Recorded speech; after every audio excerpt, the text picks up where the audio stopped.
You are Locked On Braves POSTCAST, part of Locked On Sports Atlanta, your team every day.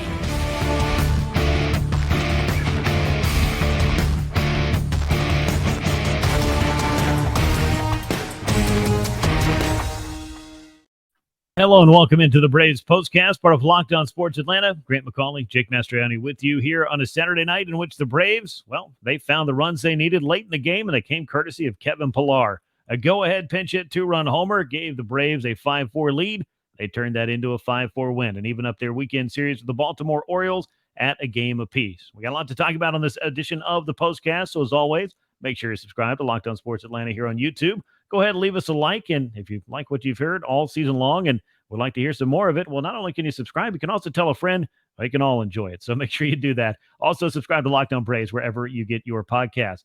Jake, this was one of those weekends where you knew the Braves were going to be tested by a club that has had a good season in its own right. The surprising Orioles of 2022, carrying it right on over into 2023. They roughed up Max Fried and the Braves bullpen in their Game 1 win, and the Braves kind of gave them a little bit of a taste of what they're capable of when it comes to this whole comeback thing.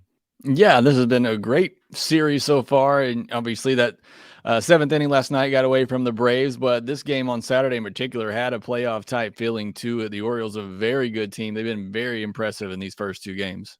Yeah, they're a really interesting club to watch because you can see how they're kind of starting to put it all together. They've got some young and talented players. They've got the right, I think, mix of veteran players that have helped them kind of get over the hump. And they liked that whole winning thing last year, and they're doing a very good job of it here in 2023. We'll talk all about that, of course, as we jump in. But let's just go through the line score, shall we? Orioles now 22-11 on the year, 4 runs, 8 hits, 1 error, 5 men left on base. Braves pick up their 23rd win of the year. That's the most in the National League, second best record in baseball. These two clubs trading that back and forth with their wins the last couple of nights. 5 runs, 9 hits, an error, 6 men left on base for the Braves. A.J. Minter picks up the win in relief. We'll talk more about him later. Danny Coulombe takes a loss as he gave up the pinch hit home run to Mr. Kevin Pillar, who is going to be a big-time focus of this episode. And how about Raisel Iglesias? If ever we have talked about something time in and time out all season long, and when you get Iglesias back, when you get him back, what's it going to mean? Well, we saw a little bit of that tonight. His first save. Game lasted 2 hours, 52 minutes, 41,454 were on hand to see it. As we are known to do, we typically look at what did the Braves starter do on this night. For Max Fried, you mentioned things went sideways for him in the 7th inning in Game 1 of this series. For Spencer Strider, meanwhile, 5 innings of 2-run ball with 10 strikeouts. I mean, Jake, it looked a lot like Spencer Strider, though I'm sure he would have liked to have gone deeper into the game if possible. Yeah, look, I'm being nitpicky with Spencer Strider at this point. Anybody who listens or has watched my podcast, I picked him to win the Cy Young. So I am that high on Spencer Strider.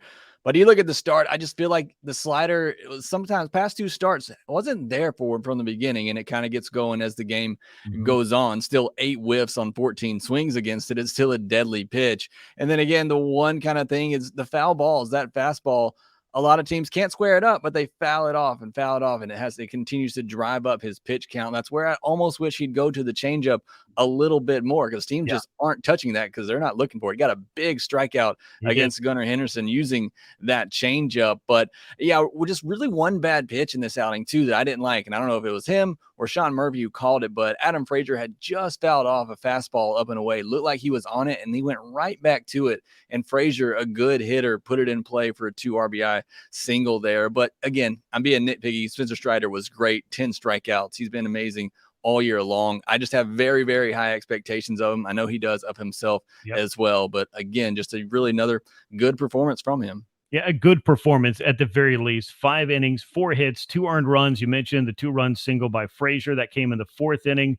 No walks and 10 strikeouts. And I've heard Spencer Strider say this, I don't want to put runners on base for free. He did a nice job of limiting that in this start. I think 95 pitches by the time he was all done after 5. So probably not going to go start a 6th inning of work already at 100 pitches, and unless he's doing that whole perfect game / no-hitter thing he was doing against the Marlins a couple of weeks ago. But either way, I thought Spencer Strider gave the Braves a chance to win, but you had to wonder, how are they going to piece it together in the bullpen in particular? And I felt like, for the most part, that job was done fairly well, though we did see some things in this game that we have also talked about this year that have been problematic at times in the defensive, from a defensive standpoint at shortstop in particular. And I'll get to that in a moment, but I kind of want to give the man his due, the billing that he deserves. How about Kevin Pillar coming off the bench, pinch hitting for Eddie Rosario in the 8th inning with a tying run on base? He hits a 2-run homer, the 100th of his career. I know that the Braves like the depth that they added, the veteran presence, as they like to say, that Pillar brings to this club, that experience factor, the way he plays, the way he does everything and prepares. You always hear great things about Kevin Pillar, but I think that for Kevin and for just about anybody else, you'd also like to be known for what you do out on the field. And tonight he came up with a huge hit at a time in which the Braves very much needed it to help even up this series. Yeah, you hear the term true professional thrown around a lot when you look at veteran players. Nick Markakis, that kind of guy. Kevin Pillar is that guy. And I'll be honest, I was doing a lot of second guessing, couch managing tonight. I was kind of surprised that Snitker went to Pillar here. Rosario, I know it's a lefty-lefty matchup, but Rosario's been swinging a big bat. He tends to come through in these clutch situations. So I was honestly a little surprised he went to Kevin Pillar. But then, 2 pitches in, he gives the Braves the lead and obviously was the right call there. But yeah, great to see him, a veteran, getting on this team and coming up, having a big moment, playing sparingly kind of throughout the year. Mm-hmm. But now, when everybody's healthy, I think it's somewhat a platoon situation out there with him in left field. So good to see him come in, get that big hit. Braves needed it. I feel like they had been just close to really breaking through, had some bad breaks, some tough luck in this game, but Pillar comes through with an absolute blast to give the Braves the lead and ultimately the win. Did it not feel like there were a handful of times in this game in which the Braves really barreled the baseball and had absolutely nothing to show for it? I mean, and with runners on base as well, it wasn't just, hey, line drive right at the third baseman. Hey, that's 3 up, 3 down real quick. It just seems like, for whatever reason, and you don't want him to stop hitting it hard. I'm not saying that, but, it's just the frustration factor that can come in with making that kind of solid contact. And again, having nothing to show for it. Yeah, it's got to be frustrating. I mean, you look at the hard hit balls tonight, and the Braves almost doubled up the Orioles in hard hits, and it just seemed like all the Orioles' soft contact was dropping in. Meanwhile, the Braves kept lining out. Credit the Orioles' defense, which in the first 2 games in this series has been spectacular. The Braves has not been, but you look at the ball that Riley hit that, it would have at least scored one. A great play in left field up against the wall. I thought it might have been gone. At the very least, I thought it was going to be off the wall. Great catch there. Matt Olson, stung a ball up the middle right to the shortstop. There was another ball earlier in the game, absolutely stung with a runner at third, went right to the shortstop. So, yeah, there's been a lot of that for the offense, really in the first 2 games. The first half of the first game as well, I felt the same way. They kept squaring it up right at people, or the Orioles just making great defensive plays. Yeah, they definitely did that. And Ronald Acuna Jr. stung one out to center field. There was 1 out runner at first. Michael Harris, I think he lost track of the outs, ended up over at third base, got doubled off real easy. But, I mean, it was a hard hit ball, but that was a bad read. And there were some mistakes in this game. We're going to talk about some of those as they were happening along the way. And they did seem like, unfortunately, they might come back to cost the Braves in the end. Before we get into that, though, I want to tell you about our friends over at Game Time. Because buying tickets to your favorite event shouldn't be stressful. Game Time's a fast and easy way to buy tickets to all the sports, music, comedy, and theater near you. With deals on last-minute tickets and their best price guarantee, you can stop stressing over tickets and start getting hyped for all the fun you're going to have at your event. Download the Game Time app, create an account, use the code LOCKEDONMLB for $20 off your first purchase. Terms apply. Download Game Time today. Last-minute tickets, lowest prices guaranteed. So as you looked at this game and the way that it was playing out, it was a back and forth kind of battle. The Braves jumped on the board early, courtesy of another Marcell Ozuna home run. He has really been coming on lately, and he is finally, I think, showing the home crowd a little bit of what he was doing down in Miami. That got the offense started. Eddie Rosario had a run-scoring hit in this one to help the Braves get back even. Ronald Acuna Jr. put him ahead with an RBI single that brought home Vaughn Grissom, but that was kind of the start of what was a troublesome, inning or so for Vaughn, because he didn't quite, know where the ball was, couldn't figure it out. Probably should have had a stand-up triple after Santander was diving out in right field and the ball got behind him. Ended up at second.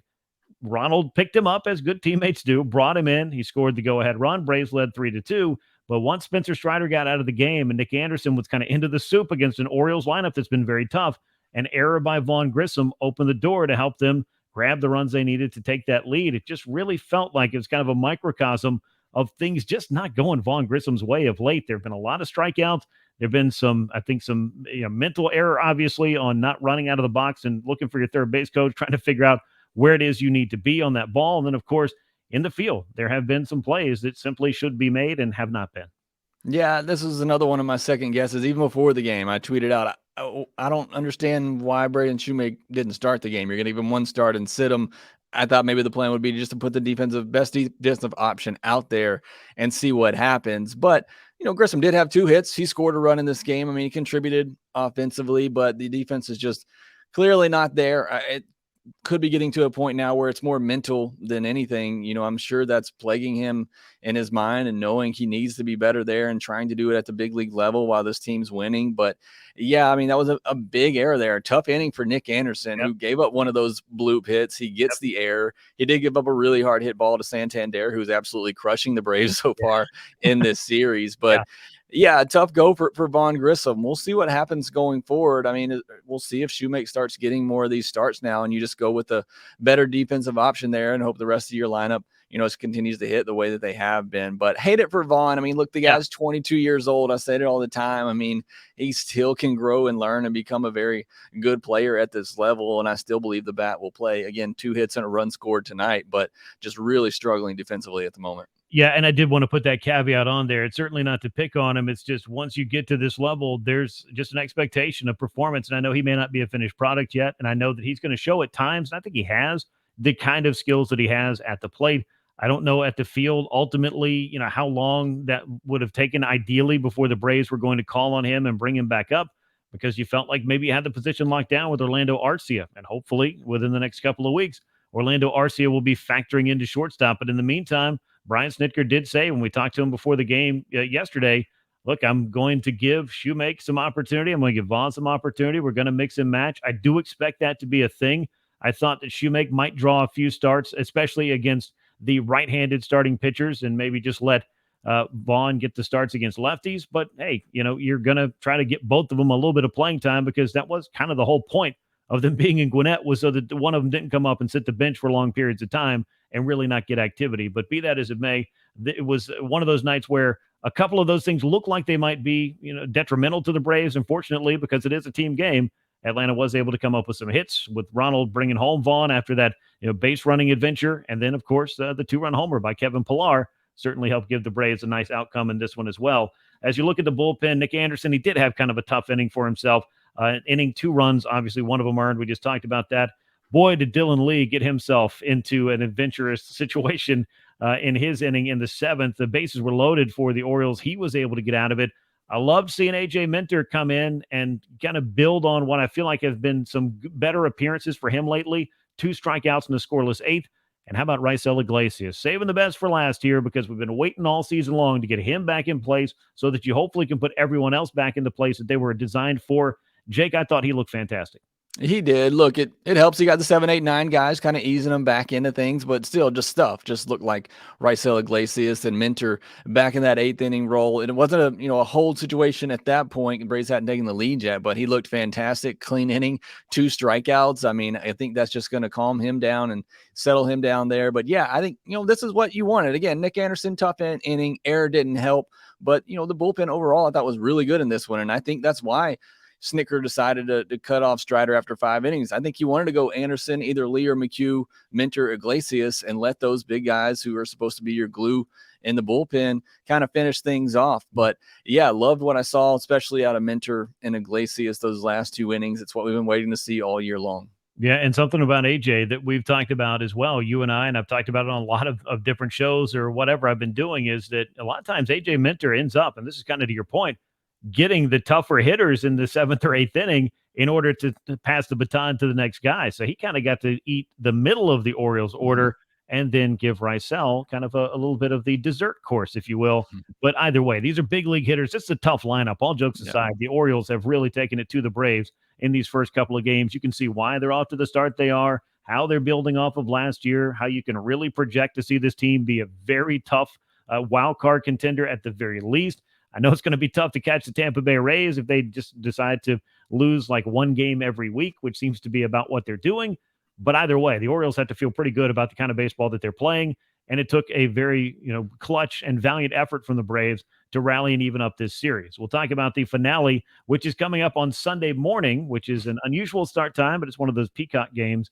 And we'll get into that in a moment after I tell you about SoRare, the revolutionary fantasy baseball game and marketplace transforming fans into owners with officially licensed digital cards featuring players from across all 30 MLB teams. Unlike other fantasy baseball platforms, SoRare managers truly own their experience. You collect, you buy, you sell, you compete with your player cards against global opponents to win prizes, and win or lose, you still own your cards. There's no cost to play. Head to SoRare.com/lockedon, draft your team of free player cards, set your lineup, and start competing today to win those epic rewards. That's SoRare.com/lockedon to start playing today. Now let's take a look at what's happening on Sunday morning for the Braves. No, that's not a typo. That's not a verbal typo. It is a morning game, 11:35 a.m. first pitch. Bryce Elder on the mound for Atlanta. Tyler Wells will get the ball for Baltimore in the rubber match of this series. Jake, we've seen Bryce Elder pretty much just give the Braves a chance to win each and every time out. I don't know if it's one of the keys to the game that I need to say out loud anymore, but when you go out there and give him the ball or he goes out there, you just pretty much expect that you're going to be hanging around in a place to win a baseball game. Yeah, I mean, he's been fantastic to start the year. I talked about it last time out. He's given you great depth every time he's gone out there as well. Last 11 starts, he's worked into the sixth inning in every single one of those starts. So you hope to see kind of more of that. Hopefully this Braves offense can have some better luck with their hard hit balls that they've had here lately. And hopefully some Braves fans get to watch this game on TV, because it may not be as easy to find for some. You're going to have to run out of church, get your Sunday lunch in quickly, and settle down to watch this one. Well, I'm going to try to watch it from the press box at Truist Park. That's my plan. Obviously, this has been a very well-attended series. You can hear the Braves fans. I know the remarks on the Fox broadcast from Jason Benetti and A.J. Przinsky are when Spencer Strider would get going and need to get that two-strike pitch with 2 outs. It sounds like a playoff atmosphere. I think Truist Park does. It comes through the speakers. You can tell. And when you're there, you can certainly tell when it's a well-attended game, and I would expect that again on Sunday. 11:35 a.m. is the first pitch Eastern time. Right-hander Bryce Elder looks for his 4th win of the year. He's got a 1.75 ERA, one of the best marks in all of baseball. Right-hander Tyler Wells, 2-1 for Baltimore, will get the ball in the finale for the visiting club. Again, 11:35 a.m. Eastern time is that first pitch as the Braves look to secure a home series victory. Those have been a little harder to come by to start 2023 than they'd like, and they'd love to get one against the Baltimore Orioles on Sunday. That'll bring us to the end of this edition of the Braves Postcast. As always, make sure you're subscribed to Locked On Sports Atlanta right here on YouTube, and make sure you're subscribed to Locked On Braves wherever you get your podcasts. If you made it this far in the video, we appreciate it as always. Make sure you leave a like, leave a comment, and tell a friend if you'd be so kind. And you always get this episode or these editions of the Braves Postcast, as well as all the other great stuff Jake has for you on Locked On Braves all season long and all through the offseason as well. So make sure you subscribe there wherever you get your podcast. Once again, a 5-4 comeback win for the Braves over the Orioles on Saturday. We will catch you after the finale on Sunday. For Jake Mastroianni, I'm Grant McAuley. And until then, so long, everyone.